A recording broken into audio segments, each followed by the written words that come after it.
Notre message, c'est que en fait, cette crise, elle a eu un impact très fort sur les relations humaines et que en fait, c'est par les relations humaines qu'on peut s'en sortir et investir pour l'avenir. Puisque effectivement, pour une entreprise, pour un collectif, pour des personnes, la base, en fait, c'est de pouvoir travailler sur les émotions, c'est pouvoir se dire ce qui va, ce qui ne va pas, c'est pouvoir innover et se faire confiance.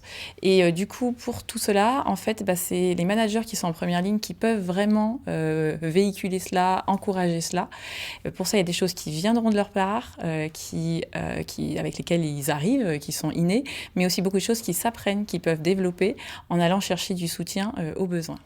D'un côté, on a l'univers de la métallerie, où le dialogue, la place de la relation humaine, l'apprentissage ensemble, la convivialité ont une importance incroyable pour tous les dirigeants d'entreprise et leurs équipes. Et d'un autre côté, qu'est-ce qu'on a aujourd'hui? Une crise qui nous met des masques sur les visages, qui crée de la distanciation, qui nous y oblige pour prendre le soin les uns des autres, mais ça met beaucoup d'éloignement. Le risque d'éloignement est réel. Alors pour nous, ça implique plus que jamais enrichir les échanges et construire des ponts et aller au-devant des autres.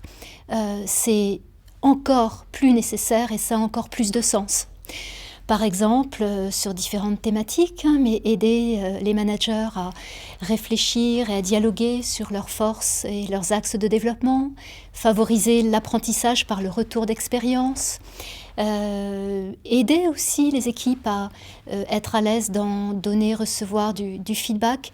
Tout ça, c'est quelques pistes d'action parmi celles qu'on a évoquées lors de la présentation et qui aident les dirigeants à tenir le cap et à entraîner les équipes dans ce futur.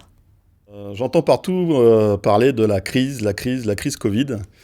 Il est temps de changer de vocabulaire et de parler plutôt d'opportunités Covid.